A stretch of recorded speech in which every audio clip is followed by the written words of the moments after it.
হিন্দু ধর্মাবলম্বীদের সবচেয়ে বড় ধর্মীয় উৎসব দুর্গাপূজাকে ঘিরে বরিশালের মন্দিরগুলো সাজাতে দিনরাত কাজ করে যাচ্ছেন শিল্পীরা।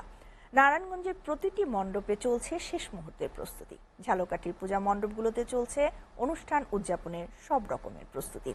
নির্বিঘ্নে দুর্গাপূজা উদযাপনের লক্ষ্যে প্রশাসনের পক্ষ থেকে নেওয়া হয়েছে সব ধরনের প্রস্তুতি।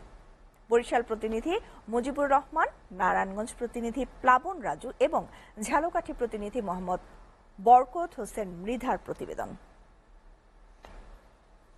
দুর্গোৎসবের সাজসজ্জায় ভিন্নতা আনতে বরিশালের মন্দিরগুলোতে চলছে প্রতিযোগিতা। দুর্গা দেবীর সন্তুষ্টি অর্জনের পাশাপাশি ভক্তদের আনন্দ দিতেই এত প্রস্তুতি। বরিশাল জেলায় ৬০২টি পূজা মণ্ডপের মধ্যে নগরীর ৪৫টি মণ্ডপে ধুমধাম আয়োজনে পালিত হবে এই উৎসব। এছাড়া সর্বাধিক ১৭১টি পূজা মণ্ডপে দুর্গোৎসব পালন হবে আগুইলঝাড়ায়। নারায়ণগঞ্জে এবার ২২৪টি পূজা মণ্ডপে অনুষ্ঠিত হবে দুর্গাপূজা। বাঁশ, কাঠ আর কাদামাটি দিয়ে দুর্গা দেবীর সঙ্গে তৈরি হচ্ছে লক্ষ্মী, সরস্বতী, কার্তিক ও গণেশ।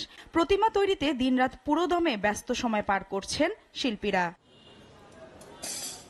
মাটির প্রলেপের কাজ শেষে রং ও তুলিতে কিভাবে আরো সুন্দর করা যায় সেই চেষ্টা করছেন শিল্পীরা। তবে প্রতিমা তৈরির সরঞ্জামাদি ও পারিশ্রমিক নিয়ে হতাশ তারা। যে পরিশ্রম করি এই পরিশ্রমে আমাদের পোষায় না। আমরা তো জানেন আমাদের সংসার দেশে চলবো, ছেলে মেয়ে লেখাপড়া শিখবো, ওইটা আমরা পারতাছি না। সাম্প্রদায়িক সম্প্রীতির এই নারায়ণগঞ্জে প্রতিটি মন্দির এবং আইন শৃঙ্খলা বাহিনীর কঠোর নিরাপত্তা ব্যবস্থা আশ্বাস পেয়ে খুশি মন্দিরের সভাপতি। আমি ঝুঁকি আপাতত দৃষ্টিতে কোনো ঝুঁকি দেখছি না, কারণ আমরা এখানে সাম্প্রদায়িক সম্প্রীতির শহর নারায়ণগঞ্জে এত পরিমাণ মানে বন্ধুত্বপ্রবণ আমরা একে অন্যের প্রতি, ভালোবাসা এত বেশি আমাদের একে অন্যের প্রতি, শ্রদ্ধাশীল একে অন্যের প্রতি।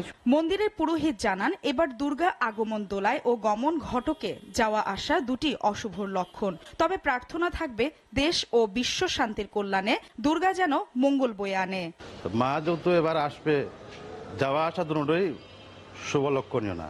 তারপর আমরা মায়ের কাছে প্রার্থনা করব যাতে আমরা মায়ের সন্তান, মা যাতে আমাদের শরীর সুস্থ ভালো রাখে। দুর্গাপূজা ঘিরে প্রতিটি মণ্ডপে আইন শৃঙ্খলা বাহিনীর সদস্যরা কঠোর অবস্থানে থাকবে বলে জানিয়েছে র্যাব। এগুলো মন্ত্রণালয় থেকে দেয়া আছে, যেগুলো ফলো করা উচিত নিরাপত্তার জন্য, সেগুলো ফলো করা হচ্ছে। এছাড়া আমরা টহল কার্যক্রম বৃদ্ধি করছি। এখানে র্যাব, বিজিবি, পুলিশ, আমরা সকলে সম্মিলিতভাবেই আমরা এই কাজটা করে যাচ্ছি। ঝালকাঠিতে দিনরাত কাজ করে যাচ্ছেন প্রতিমা তৈরির শিল্পীরা। সারা বছর যেসব মৃৎশিল্পীকে ঝিমিয়ে থাকতে দেখা যায়, তারা এখন কর্মব্যস্ততায় দারুণ উজ্জীবিত। প্রতি বছর আমরা কাজ করি, নতুনত্ব সৃষ্টি করার চেষ্টা করি। কাজের যে স্বতঃস্ফূর্ত ভাবটা সেটা আমাদের নেই, তারপরও আমরা এইটুকু নিয়েই খুশি যে আমরা মায়ের কাজটা করতে পারতেছি। এবার এ জায়গায় আইন শৃঙ্খলা পরিস্থিতি আমাদের কোনো খারাপের সম্ভাবনা নাই।